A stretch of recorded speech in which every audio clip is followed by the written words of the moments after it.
Und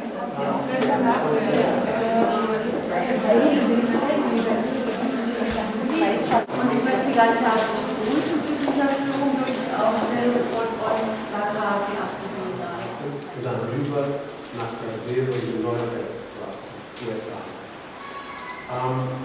Ich erwähne das, weil das war ein Thema der letztjährigen Dakar Biennial. Okay.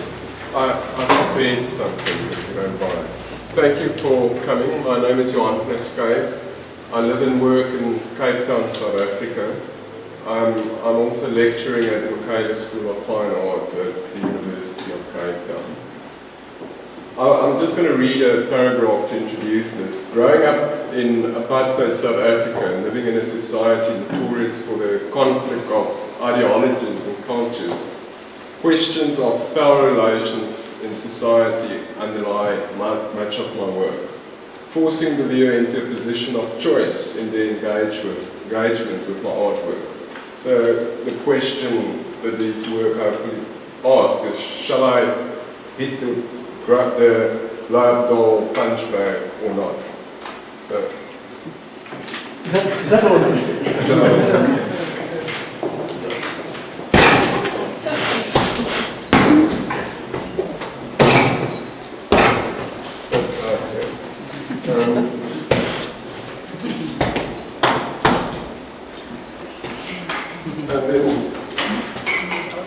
There's also the one, maybe I'll just explain that one as well.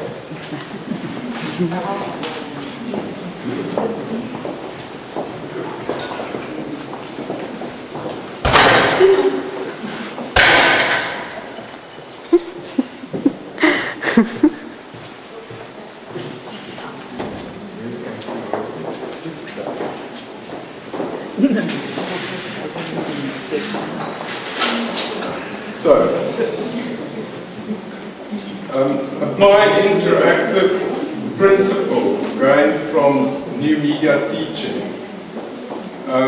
Scale is of great importance in reading the work because it relates to the human size. So it's angled just the right height, made to the right size to speak to the human size. It's facilitated by computer-aided design and manufacturing techniques. I usually design my sculptures using three-dimensional software. That's also my background. I worked in the animation industry before I started making art. And the idea is that it emulates objects in designer lifestyle shops or motor car display floors. It's supposed to look designed and beautiful, if you want to say, to look at. Being part of a generation of artists whose childhood and youth were marked by consumerism and the great influence of the media, my iconography was also further influenced by growing up in South Africa. Township sculpture, Zulu beading, Xhosa fabrics. In addition to the obvious connection to children's toys, lineage can also be followed to the toy tractors of the children playing on my uncle's farm in Ventersdorp. And it relates to the colours that I use to paint the work with. This work started the punch bag theme.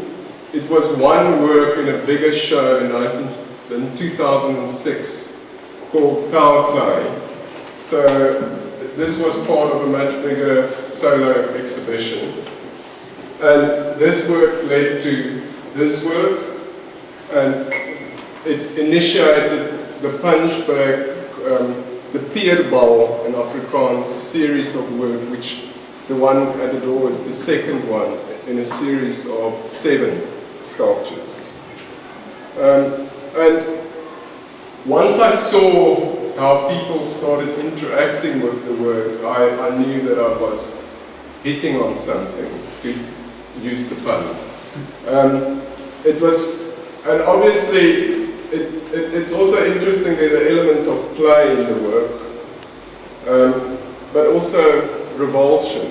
It's the whole question of, and also of looking at other people taking part. And obviously questioning the position of what is art. Can I touch it? Can I interact with it or not? The viewers did not simply view and reflect on the work, they took part in it with their whole body. That's very important for me. It's important that the people don't just reflect on it conceptually or visually, but they take part of it with their body. And in that way make the viewer the subject of the work. Similar to what the American sculptor Richard Serra is a good example of, where one must walk through the work to experience it. The Pierre Ball, or the Afrikaans titles is more important than it is, and I don't know if in German maybe it's quite close in some ways, but in Afrikaans this is called slangsak, hangbal, pierbal. That series is made out of a combination of black and ivory leather, and it initiated a pierbal series of sculpture, ebony and ivory, light brown and ivory, red and ivory, yellow and ivory, white and ivory, and dark and light brown, 7 in total. The Biennial series represents a satirical commentary on South Africa's obsession with racial classification and underlying xenophobia, which I'm sure you're all aware of.